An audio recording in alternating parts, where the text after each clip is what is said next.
Hello বন্ধুরা, welcome to only sports view. তো এই ভিডিওতে কথা বলবো কালকে যে ডুরান্ড কাপের ম্যাচ ছিল মোহনবাগান ভার্সেস ইস্টবেঙ্গল। তো সেই ম্যাচটা তো ইস্টবেঙ্গল 2-1 গোলে জয়লাভ করেছে। তো ডার্বিটা ইস্টবেঙ্গল জয় করেছে। তো মোহনবাগান ম্যাচটা হেরে গেছে। তো মোহনবাগানকে নিয়ে এই ভিডিওতে আলোচনা করব। তো ভিডিওটি সবাই শেষ পর্যন্ত দেখতে থাকো। আর চ্যানেলে নতুন হয়ে থাকলে চ্যানেলটি সাবস্ক্রাইব করে পাশে থাকা বেল আইকনটি অন করে পাশে থেকো। তো সেখানে কালকে যে মোহনবাগান ম্যাচটা খেলেছে, তো মোহনবাগান পুরোটাই বলতে গেলে ছন্ন ছাড়া ম্যাচটা খেলেছে, যেখানে মোহনবাগান ঠিকঠাক পাস খেলতে পারছে না। এছাড়াও ডিফেন্সে প্রচুর সমস্যা। এছাড়াও বিদেশি প্লেয়ারদের মধ্যে পুরোপুরি ফিটনেসের অভাব, কেউ ফিটনেসের ধারের কাছেও নেই। তো সব কিছু মিলিয়েই মোহনবাগানের ম্যাচটা যথেষ্ট খারাপ গেছে, যেখানে মোহনবাগান সেকেন্ড হাফে কিছুটা লড়াই করেছে কিন্তু ফার্স্ট হাফে একদমই লড়াই করতে পারেনি। তো এখানেই মোহনবাগানের ডুরান্ড কাপের যাত্রা শেষ হলো আর ইস্টবেঙ্গল চলে গেল ডুরান্ড কাপের সেমিফাইনালে।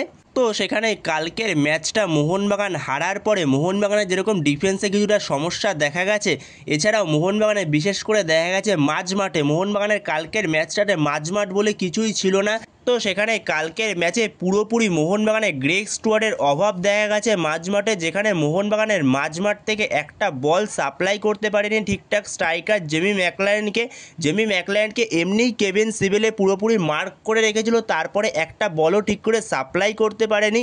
তো সেখানে মোহনবাগানের হেড কোচ জোসে মলিনা সেও পরবর্তী সময় প্রেস কনফারেন্সে সে বলে যে আমি গ্রেগ স্টুয়ার্টের বদলি পাইনি এখনও।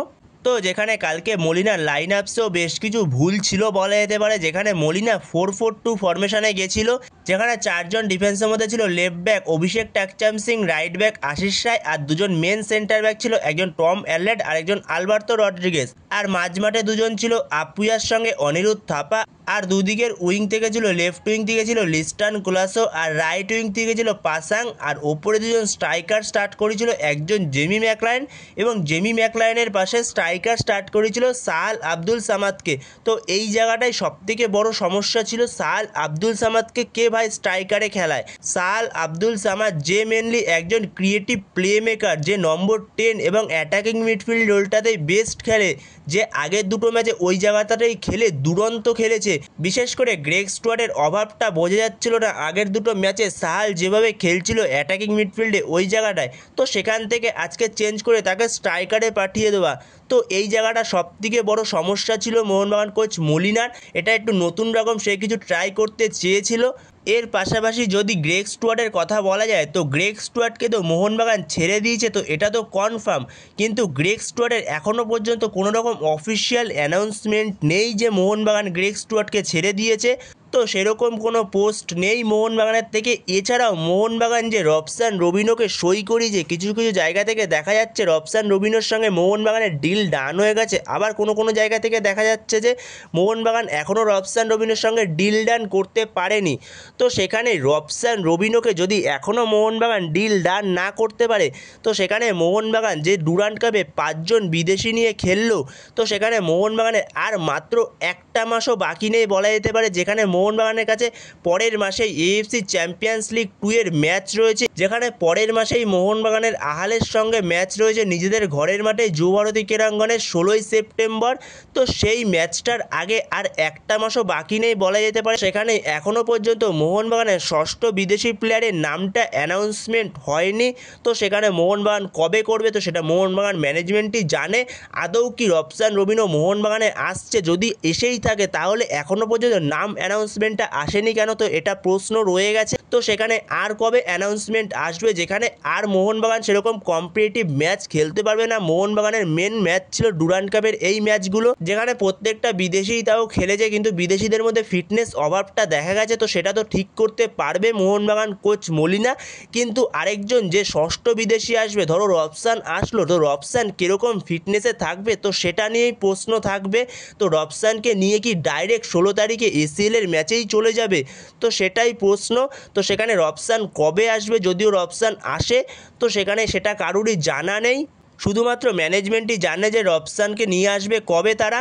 আর তার থেকেও বড় কথা, যদি রবসানকে নিয়ে আসে, রবসান পারফেক্ট একজন উইঙ্গার, তো উইংয়ের দিক থেকে সে সবচেয়ে বেশি সচল হবে, কিন্তু মোহনবাগানের এখন পারফেক্ট দরকার একজন মিডফিল্ডার, যেখানে সে ডিফেন্সিভ মিডফিল্ডের পাশাপাশি সেন্টার মিডফিল্ডে খেলতে হবে, যেখানে মোহনবাগানের অতি শীঘ্রই এরকম একজন সপ্তম বিদেশি সাইন করানো উচিত, যেখানে সে মাঝমাঠটাকে পুরো কন্ট্রোল করতে পারবে আপুয়ার পাশে।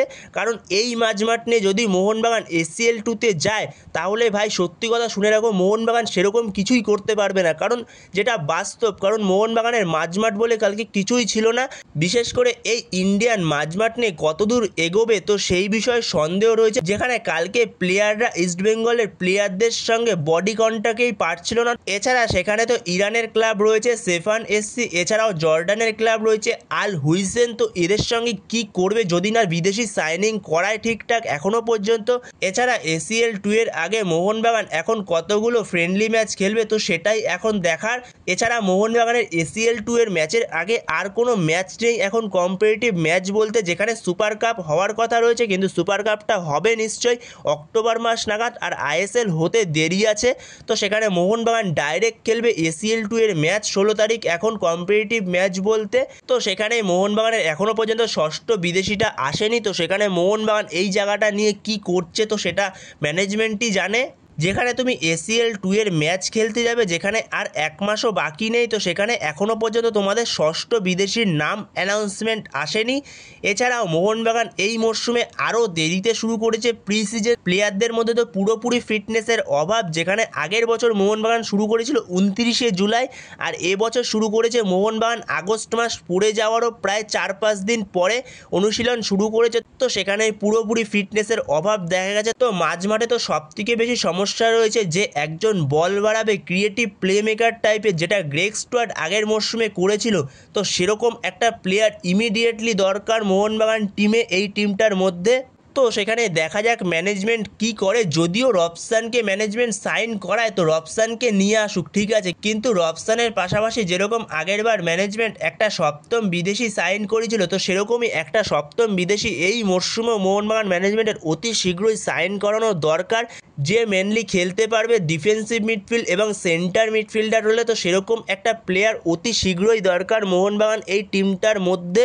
এসিএল 2-তে না হলে ভালো কিছু করা সম্ভব নয়, তো এটা বাস্তবতা। তো সেখানে দেখা যাক পরবর্তী সময় এ বিষয়ে কোনো ডেভেলপমেন্ট হয় কি না।